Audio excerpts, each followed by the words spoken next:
சிவாய நம. திருச்சிற்றம்பலம். சிங்கப்பூரில் உள்ள சிவகிருஷ்ணா ஆலய அன்பர்கள் அனைவருக்கும் வணக்கம்.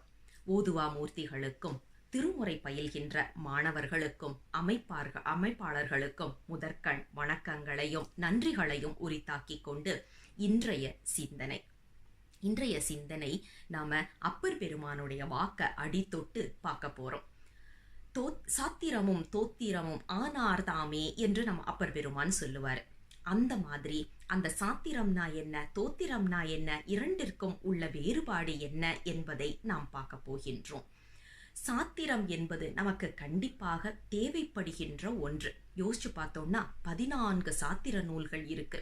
அதுல 1-2 நாம கண்டிப்பா படிச்சாகணும். அது மிகவும் முக்கியத்துவம் வாய்ந்தது. அது முடித்துவிட்டு அதற்கு பிறகு நாம் தோத்திரத்தை கண்டிப்பாக படிக்க வேண்டும். எனக்கு சாத்திரம் மட்டும் போதும், தோத்திரம் வேண்டாம் என்று சொல்லுவதோ, தோத்திரம் மட்டும் போதும், சாத்திரம் வேண்டாம் என்று சொல்லுவதோ நமக்கு எந்த விதத்திலும் ஒவ்வாமல் இருப்பதை இன்றளவும் பார்க்க முடிகின்றது. மன்னிக்கணும். ஏன் அப்படின்னு சொல்லி உலகியல் உதாரணத்தோடு ஒரு சிந்தனையை நாம இன்னைக்கு ஆரம்பிக்கலாம். நாம ஒரு மருத்துவரிடம் செல்லுகின்றோம். இனிப்பு நீர் இருக்கா அப்படின்னு சொல்லி டாக்டர் கிட்ட நாம செக் பண்றோம். அப்போ மருத்துவர் என்ன பண்றாருன்னா அதற்கான பரிசோதனைகளை எல்லாம் செய்துட்டு, ஆமாங்க உங்களுக்கு இந்த அளவுக்கு இனிப்பு நீர் இருக்கு அப்படின்னு சொல்லிட்டு ஒரு காகிதத்தை நம்ம கிட்ட கொடுத்துடுறாரு. டயக்னாஸ்டிக் ரிப்போர்ட்னு சொல்றோம் இல்லையா, அப்படி ஒரு காகிதத்தை கொடுத்துடுறாரு. சரி, அந்த இதை கொடுத்துட்டாரு. அதை நம்ம வச்சுட்டு என்ன பண்ணுவோம்? அடுத்தது திருப்பி அவர்கிட்ட போயிட்டு நான் இப்போ என்னங்க பண்ணணும் அப்படின்னு சொன்னா அவர் சொல்வாரு, அரிசி பக்கம் போயிடாதீங்க, லட்டு ஜிலேபி எல்லாம் சாப்பிடக்கூடாது, உங்களுக்கு என்னெல்லாம் பிடிக்கும், பாயசம் பிடிக்குமா, பக்கமே போயிடக்கூடாது, கேசரி பிடிக்குமா, பக்கமே போயிடக்கூடாது அப்படின்னு சொல்லிட்டு மருந்து கொடுப்பாரு. அப்ப சொல்லுவாரு, இந்த பத்தியத்தோடு நீங்க அந்த மருந்தை சாப்பிட்டா தான் உங்களுக்கு இந்த மருந்து வேலை செய்யும் அப்படிங்கிறதையும் அவர் சொல்றத நாம இன்றளவும் பார்க்கிறோம். இனிப்பு நீருங்கிறது ஒரு உதாரணம் தான். என்ன நோய் வேணாலும் நாம அதுல எடுத்துக்கலாம். இப்ப பாருங்க, இதுல 3 விஷயம் இருக்கு. ஒண்ணு டாக்டர் கிட்ட போயிட்டு வாங்கிக்கிட்டு வர டயக்னாஸ்டிக் ரிப்போர்ட்னு சொல்லப்படுகின்ற அந்த ஆராய்ச்சி காகிதம். அதற்கு அடுத்தது பாத்தீங்கன்னா பத்தியம், 3வது மருந்து. இந்த 3மே நமக்கு ஒன்று இல்லாமல் இன்னொன்றுனால பிரயோஜனம் இல்லைங்கிறத பார்க்க முடிகின்றது. ஏன் அப்படின்னா, வெறும்ன மருந்து எடுத்து சாப்பிட முடியுமா? எனக்கு எவ்வளவு இனிப்பு நீர் இருக்குன்னு தெரியாமலே மருந்தை சாப்பிடக்கூடாது. அப்ப எந்த அளவு இனிப்பு நீர் இருக்குங்கிறத தெரிஞ்சுதான் அதற்கு ஏற்ப பத்தியமும் அதற்கு ஏற்ப மருந்தும் நமக்கு மருத்துவர் கொடுப்பதை பார்க்கின்றோம். இப்ப மருத்துவரிடம் சென்று நமக்கு என்ன நோய் அப்படிங்கிறத பார்க்கிறோம் இல்லையா, அதுதான் நமக்கு சித்தாந்தம். யோசிச்சு பாருங்க, சித்தாந்தம் படிக்கிறதுனால நமக்கு என்ன தெளிவு கிடைக்குது? சும்மா தனு வருமோ, சும்மா பிணி வருமோ, சும்மா வருமோ சுகதுக்கம், நம்மால் முன் செய்த வினைக்கு ஈடா சிவனருள் சேர்விப்பது என்றால் எய்தவனை நாடியிரு என்று சொன்ன அந்த தெளிவு நமக்கு கிடைக்கும். அப்பா சாமி, நான் இன்னைக்கு அவஸ்தைப்படுறது எல்லாமே ஏதோ ஒரு பிறவியில, ஏதோ ஒரு ஜென்மத்துல, ஏதோ ஒரு காரணம் பற்றி நான் ஒருவருக்கு செய்தது எனக்கு திருப்பி கொடுக்கப்படுகின்றது அப்படிங்கிற ஒரு தெளிவு நமக்கு கிடைக்கும். ஆங்கிலத்துல சொல்ற மாதிரி காஸ் அண்ட் இஃபெக்ட் அப்படின்னு சொல்ற மாதிரி நாம செய்வதுதான், நாம் எய்தியதுதான் நம்மிடம் சேர்கின்றது அப்படிங்கிறது.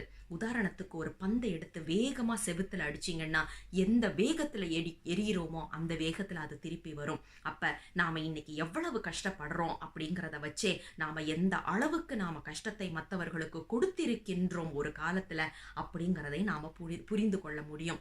சிலர் சொல்லுவோம், எனக்கு எங்க போனாலும் பிரச்சனைங்க, வீட்டுல இருந்தாலும் பிரச்சனை, என்ன பெத்தவங்களாலையும் பிரச்சனை, நாம் பெத்ததுங்களானாலையும் பிரச்சனை, வாக்கப்பட்டு போன இடமும் பிரச்சனை, எங்க போனாலும் சரி, வேலைக்கு போனா அங்கேயும் பிரச்சனை அப்படின்னு.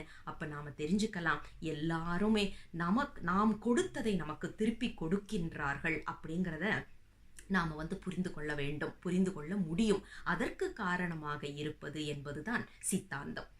சரி, அப்போ சித்தாந்தம் மட்டும் போதுமா, திருமுறைகள் வேண்டாமா அப்படிங்கிற ஒரு கேள்வி வந்ததுன்னா அதுக்குத்தான் நாம சொன்னோம், டாக்டர் கிட்ட போயிட்டு என்ன டயக்னாஸ்டிக் பண்ணிட்டு ஒரு பேப்பரை வாங்கிட்டு எனக்கு இனிப்பு நீர் இருக்கு, எனக்கு இனிப்பு நீர் இருக்கு, எனக்கு இனிப்பு நீர் இருக்குன்னு சொல்லிட்டு இருந்தா இனிப்பு நீர் சரியா போகுமா அப்படின்னா சரியா போகாது.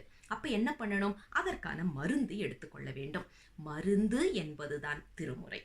அப்ப மருந்து வேண்டில் இவை மந்திரங்கள் இவை புரிந்து கேட்கப்படும் புண்ணியங்கள் இவை என்று நம் காழிப்பிள்ளையார் சொன்னது போல மருந்தாக நமக்கு விளங்குவது எது என்றால் திருமுறைகள். கையில திருமுறைகளை எடுத்தா எப்படிப்பட்ட பிரச்சனையா இருந்தாலும் நாம் அதுல இருந்து சமாளிச்சிடலாம். அப்ப நான் திருமுறைகளை எடுத்து படிச்சா போதுமா அப்படிங்கிற ஒரு கேள்வி வரும்போது ஆமா போதும். ஆனா எந்த அளவுக்கு நாம திருமுறைகளை ஈடுபாடோடு படிக்கணும் அப்படிங்கிறதுக்கு தான் சித்தாந்தத்தை நாம் புரிந்து கொள்ள வேண்டிய அவசியம் இருக்கின்றது, கடப்பாடு இருக்கின்றது. இப்ப அடுத்தது ஒண்ணு வரும். அப்ப எங்க நான் திருமுறை கிளாஸுக்கெல்லாம் போனோம், சும்மா திருமுறை எடுத்து வச்சு நான் படிக்கிறேனே, வெறும்ன படிச்சுட்டு போறேன் அப்படின்னு சொல்லி. அதாவது பத்தியத்தோடு நாம் மருந்து சாப்பிட்டால் அதற்கு பலன் அதிகம். யோசிச்சு பாருங்க, லட்டு ஒரு பக்கம் முழுங்கிட்டு, ஜாங்கிரி ஒரு பக்கம் முழுங்கிட்டு, கேசரிய ஒரு பக்கம் சாப்பிட்டுட்டு, சோறை நல்லா குமிச்சு வச்சு நல்ல ஒரு கட்டு கட்டிட்டு சுகருக்குள்ள மாத்திரையும் சாப்பிட்டா எப்படி நம்மளுக்கு சரியாகும்? சரியாகாது. ஆனா அதோடைய பலன் கண்டிப்பாக இருக்கும், ஆனா கொஞ்சம் கம்மியா தான் இருக்கும்.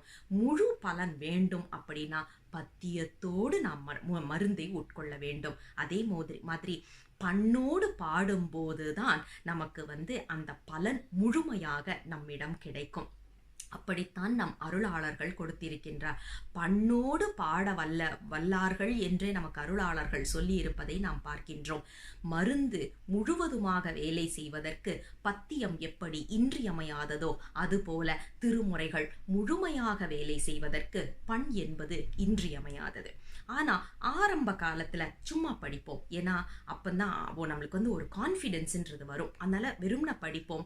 பிழை இல்லாம படிக்க ஆரம்பிச்சதுக்கு அப்புறம் அடுத்த முறையாக பாட ஆரம்பிக்க வேண்டும். ஏன்னா பாடுவது என்பதுதான் பத்தியத்தோடு மருந்து சாப்பிடுவது போல என்று சொன்னது மாதிரி.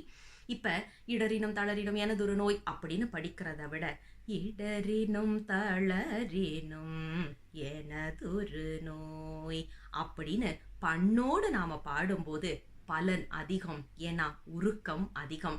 நாம உருகி உருகி பாடினா அதை கேட்கக்கூடிய சிவபெருமானும் உருகி நிற்பான் என்பதில் எந்தவித ஐயப்பாடும் வேண்டாம். ஆக பண்ணோடு திருமுறைகளை பாடுவோம்.